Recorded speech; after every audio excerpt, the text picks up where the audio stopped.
being at school, I think my first sort of foray into music was through youth club, really. Yeah. So that was really a little summer school thing, and then a youth club thing was I didn't have a computer at home, we didn't have anything like that, so it's like being there and being able to access that kind of thing and having access to instruments and things like that was key, really, to getting me interested and started in that. And then gradually from there, you know, I became a youth worker, basically working with the kids there. And I was teaching courses there in the summer and I think actually, funny enough, even though I didn't know the boys then, they were doing that as well. So it was we've had this weird journey through coming through that kind of youth club scene and then teaching music, and you know, there's the pirate radio thing as well, and we all kind of went through that to get to where we are. I think my dad getting me my PC and being a musician himself, cool. it probably inspired me to. I used to play in bands, in his bands. He was in like wedding bands and did like rock and roll and blues covers, and I was like in that kind of world and used to play with him.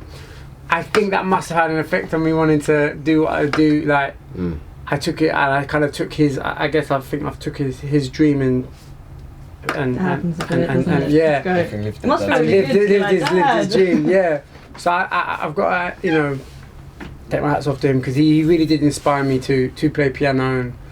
And the minute I first recorded, like I made a beat and recorded someone on my beat when I was like 15. I knew that's always what I wanted to do. So I think, yeah, big up my dad. Yeah. I guess my mum sort of gave me the first opportunity to get into music. Took me to piano lessons from about 6-7 years old. That was sort of my first intro. When I got a little bit older, I just liked. I got into production at school and just really enjoyed making beats and then showing friends and then maybe get someone to rap on it. I actually went to school with Labyrinth.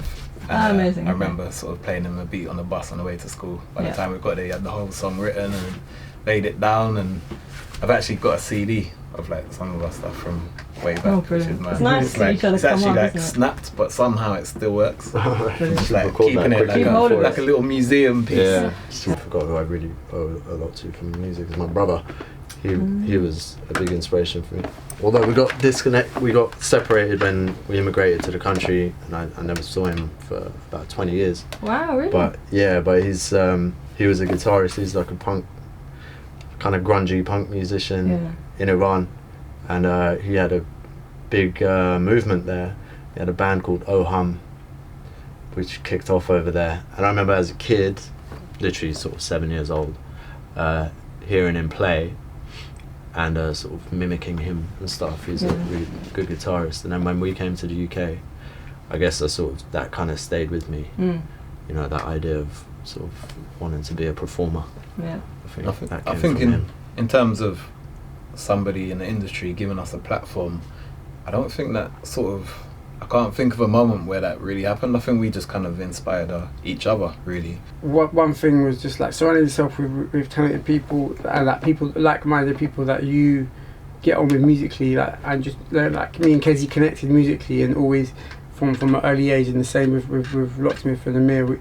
We kind of knew as soon as we worked together, as soon as you meet that person, it's like we kind of all, it was like us that helped each other and drove each other forward, I guess.